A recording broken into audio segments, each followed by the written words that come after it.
আচ্ছা, ফিজিক্সে পিএইচডি এটা কি শুধুই একটা ডিগ্রি নাকি এর চেয়েও বেশি কিছু?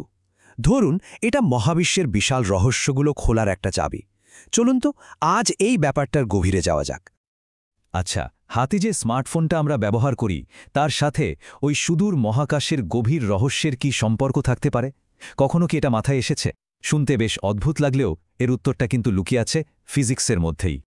আর সেই উত্তরটা হলো ফিজিক্সের একটা গভীর জ্ঞান, আর এই জ্ঞানের সর্বোচ্চ পর্যায়টাই হলো পিএইচডি। তো চলুন এই যাত্রায় একসাথে হাঁটা যাক আর দেখা যাক এটা কিভাবে আমাদের ভবিষ্যৎকে বদলে দিতে পারে। একটা ফিজিক্স পিএইচডি কিন্তু অসাধারণ 5টা দরজা খুলে দিতে পারে। কি সেই দরজাগুলো? চলুন এক এক করে দেখা যাক। এই 5টা কারণই কিন্তু একটা পিএইচডিকে একদম অন্য লেভেলে নিয়ে যায়। প্রথমটা হলো ডিপ স্পেশালাইজেশন, মানে একটা বিষয়ে একেবারে এক্সপার্ট হয়ে ওঠা। 2 যুগান্তকারী গবেষণায় সরাসরি অংশ নেওয়ার সুযোগ। 3 একাডেমিক জগতে ঢুকার একটা পাকাপোক্ত রাস্তা। 4 নম্বর হলো সারা বিশ্বের সেরা বিজ্ঞানীদের সাথে মিলে কাজ করার সুযোগ।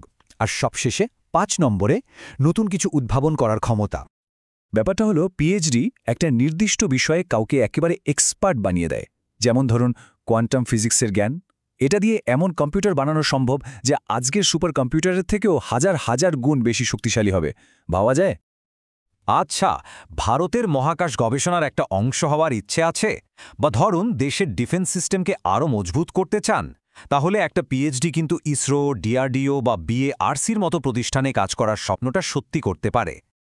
যদি ইচ্ছেটা হয় পরের প্রজন্মকে পথ দেখানোর, তাদের মধ্যে জ্ঞান ছড়িয়ে দেওয়ার, তাহলে প্রফেসর বা রিসার্চ গাইড হিসেবে কেরিয়ার গড়ার প্রথম আর সবচেয়ে জরুরি ধাপটাই হলো একটা পিএইচডি।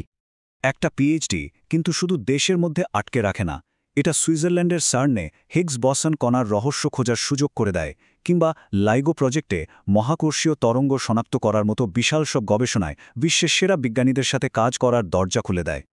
আমাদের ফোনের জিপিএস থেকে শুরু করে হাসপাতালের এমআরআই মেশিন পর্যন্ত আমরা প্রতিদিন যে আধুনিক টেকনোলজি ব্যবহার করি তার প্রায় সবকিছুর পিছনেই কিন্তু ফিজিক্সে পিএইচডি করা মানুষদের অবদান আছে। তারাই তো ইনোভেশনের আসল চালিকা শক্তি। তাহলে ল্যাবরেটরি থেকে সোজা বাস্তব জগতে চলুন দেখা যাক একটা পিএইচডি ডিগ্রি ক্যারিয়ারকে ঠিক কোন দিকে নিয়ে যেতে পারে। প্রথমেই আসি চিরাচরিত পথে। দেশের সেরা শিক্ষা প্রতিষ্ঠান যেমন আইআইটি বা এনআইটিতে প্রফেসর হিসেবে বছরে 7 থেকে 18 লাখ টাকার চাকরি হতে পারে, অথবা ইসরো, ডিআরডিওর মতো প্রতিষ্ঠানে সায়েন্টিস্ট হিসেবে বছরে 20 লাখ টাকা পর্যন্ত আয় করা সম্ভব। আর হ্যাঁ, দেশের বাইরে গবেষণার ইচ্ছে থাকলে আমেরিকা, ইউরোপ বা জাপানে পোস্ট ডক্টরাল ফেলোশিপের দরজাও কিন্তু সবসময় খোলা। এবার চলুন একটু হাইটেক ইন্ডাস্ট্রির দিকে তাকাই। এটা জানেন কি, গুগল, অ্যাপল বা ইন্টেলের মতো বিশ্বের বড় বড় টেক জায়ান্টদের কাছে ফিজিক্সে পিএইচডি করা মানুষদের চাহিদা অনেক।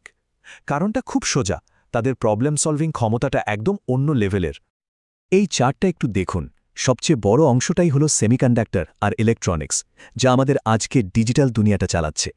তারপরেই দেখুন ডেটা সায়েন্স, মেশিন লার্নিং আর ফিন্যান্সের মতো ফিল্ডগুলো, যেখানে ফিজিসিস্টদের অ্যানালিটিক্যাল স্কিলের চাহিদা সাংঘাতিক। এই অ্যানালিটিক্যাল স্কিল দিয়ে ঠিক কতটা আয় করা সম্ভব? চলুন একটা ছোট্ট তুলনা করা যাক। একজন ডেটা সায়েন্টিস্ট হিসেবে বছরে 30 লাখ টাকা পর্যন্ত আয় করাটা খুবই সম্ভব। আর যদি ফিন্যান্সের জগতে কোয়ান্ট অ্যানালিস্ট হওয়া যায়, তাহলে তো সেই অঙ্কটা বছরে 60 লাখও ছাড়িয়ে যেতে পারে। হ্যাঁ, ঠিকই দেখছেন, বছরে 60 লাখ টাকা। ফিজিক্সের জ্ঞান আপনাকে এই স্তরের আয়ের সুযোগ করে দিতে পারে। এটা সত্যিই অবিশ্বাস্য, তাই না? এর কারণটাই হলো সেই গভীর জ্ঞান আর যে কোনো জটিল সমস্যার সমাধান করার দক্ষতা।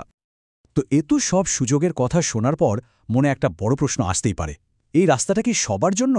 সিদ্ধান্ত নেওয়ার আগে কিন্তু কয়েকটা বিষয় ভালো করে ভেবে দেখা দরকার। দেখুন, এখানে একটা ব্যালেন্স বোঝা খুব জরুরি। একদিকে যেমন আছে গবেষণার অবদান রাখার সুযোগ, শিক্ষকতা আর হাইটেক ইন্ডাস্ট্রিতে দারুণ সব চাকরি, তেমনি অন্যদিকে এর জন্য বিনিয়োগ করতে হবে জীবনের 6 থেকে 7টা বছর, সাথে লাগবে প্রচুর ধৈর্য। এটা কিন্তু চটজলদি টাকা রোজগারের কোনো রাস্তা নয়। এই কথাটাতেই আসলে পুরো ব্যাপারটার সারমর্ম লুকিয়ে আছে। এটা আমাদের মনে করিয়ে দেয় যে পিএইচডি হলো একটা ম্যারাথন, কোনো 100 মিটারের স্প্রিন্ট নয়। এটা দীর্ঘমেয়াদী সাফল্যের জন্য একটা ইনভেস্টমেন্ট।